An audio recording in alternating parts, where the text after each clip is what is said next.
Just like we predicted from the very beginning, the moment that they started talking about Lord of the Rings of Power, the moment we saw the first promotional material, when the cast and crew started speaking about what this show would actually be about, we warned everybody that this is going to be a complete and total disaster, and that's exactly what it was. And all along the way, the mainstream media did everything they could to protect Rings of Power, to protect the narrative that, oh, it's just a minority of people that don't like this, it's just the trolls out there.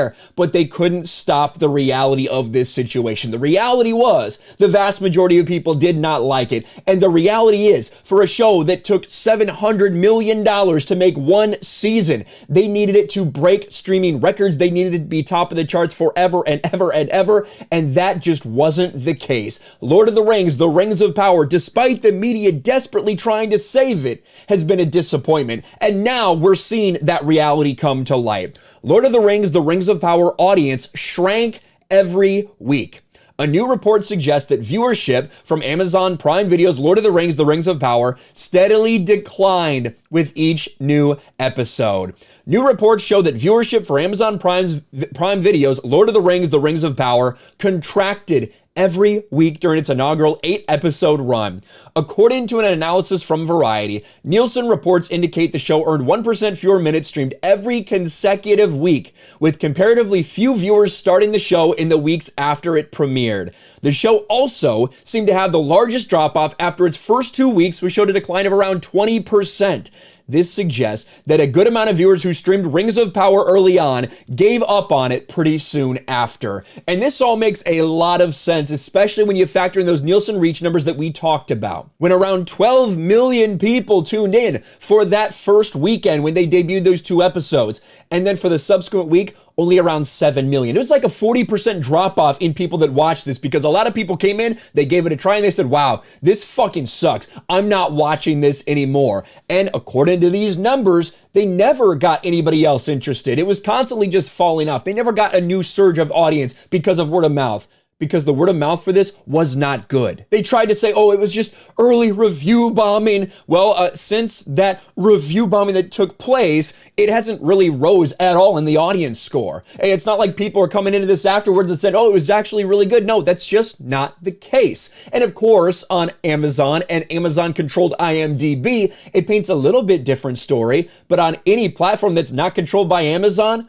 the audience clearly did not like this, and now we're seeing the numbers play out. While Nielsen's metrics only measure US viewership connected to televisions, the visible downward trend is notable in the trade's analysis, which sees it as problematic for the show's future growth. Yet, Rings of Power is still making a victory its impressive early viewership numbers, while those viewership numbers are only according to Amazon. According to Amazon, the Rings of Power prequel saw an impressive 25 million viewers in the first 24 hours. These numbers made it Prime Video's most watched premiere to date.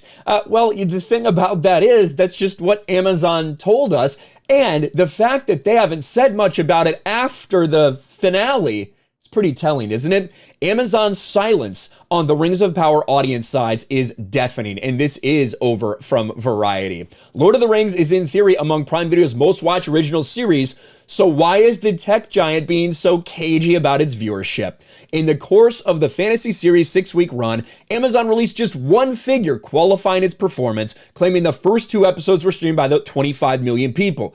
And in the 3 weeks since the first season finale, the company's been just as quiet, with only a line saying Rings of Power is closing in on 100 million viewers. That's also the same thing that they said like 5 weeks earlier, like when it was at like debuted episode 5 or episode 6 or something. So they haven't made any progress. Oh, it's closing in on 100. Well, I could be closing in on 100 million subscribers. That could technically be true if you frame it that way. If I don't tell you exactly what I fucking have, if I don't tell you these numbers, then of course that could be true. The fact is, the tangible metrics that we do have, a shrinking audience, a fan feedback that is very, very loud and very boisterous saying, this is not good, this is not Tolkien, this is not Lord of the Rings, and even beyond that, it's just dog shit. It's like a CW production. We told you about Rings of Power. We let you know what it would be. Some people didn't want to listen, but now we have reality hitting Amazon squarely in the face. Let me know your thoughts about this in the comments below. Smash a like button, subscribe to the channel, ring the bell for notifications, share this video out there, and I'll talk to you later. Thanks for watching, everyone, and a huge shout out to my patrons. I appreciate you guys so much. Want to follow me on Twitter or Instagram?